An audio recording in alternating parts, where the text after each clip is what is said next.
Hi guys, welcome back. This is 2000 Gaming again. Bring another. It's not Lost Sword, it's Silver and Blood. Okay, we're gonna be reviewing the mobile revenue data for Silver and Blood. I feel it's. I know there's Uzuma Musume.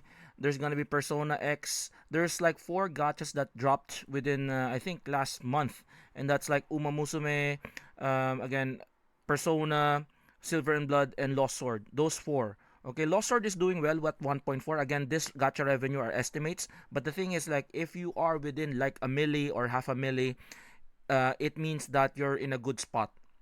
Okay, so half a milli and above, I think it's still good. 300 is the median for that's what I feel, but 500 above, it's kind of good. But it's really unprecedented that, like, again, I don't really like IP based gachas in a way because they just like pump and dump. I'm looking at you, Crunchyroll and Netmarble, with what you're doing right now. No originality whatsoever. They're just feeding off the IP, feeding off the nostalgia for people.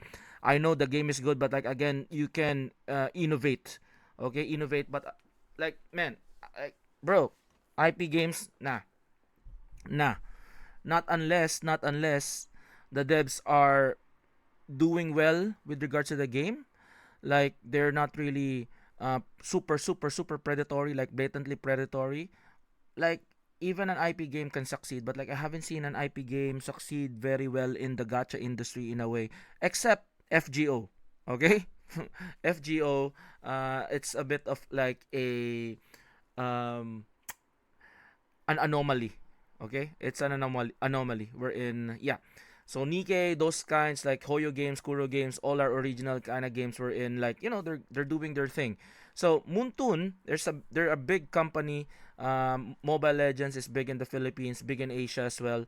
The thing is, they made this very original, gothic, eerie, haunting game with good VAs, good story, and a good way of presenting, publishing the game, to which it's very like you can digest it. It's very easy, like very, I feel like you can gravitate to it if you're into that gothic, haunting, vampire kind of theme. This is the only gacha game that has that, I feel. I haven't seen any high production kind of quality vampire kind of game. Like, there's Devil May Cry, but like a peak of combat, but that's shite. Okay, but again, looking at it, I just want to say they're crazy, kicking, hitting it out of the park. Where they're at top 24 right now in the revenue. Top 24 were in there. They earned 7 milli. 7 milli, guys. 7 milli. Look at this. So from initially when they released earlier last month, coming up to the end of the month, it's combined 7.8 million, and they're gonna get more. Why? Because Timeless Iona is coming, and they made very good assets out of it. I made a video glazing that one, and I'm really happy with the assets that they're doing. They're really good. It's like almost like Nikkei 1:1. I was saying that if there's, yeah, if it's a good game, don't like, if it's a good um lead to a game, don't fix it. Okay, for example, Nikkei has this kind of like um idle gacha mechanic in a way wherein there's no stamina, very generous. Gunner, waifu, very high quality 2D assets, really cool. Except the $60 skin, which I'm gonna be making a video all about that one later. But everything is really good. Other than that, okay, they're very generous. Silver and Blood, on the other hand, almost the same as 1:1, but the difference is, again, they're releasing too much characters very quickly. Hopefully they tone it down a bit. I feel like they've already quoted their way through. 7 million is a big one, and especially if it's like a 2D, not 2D, almost like 3D-esque, animated 2D gacha, idol, waifu collector, vampire kind of thing. Okay, so I think 7.8 is very big that they've gotten this one already.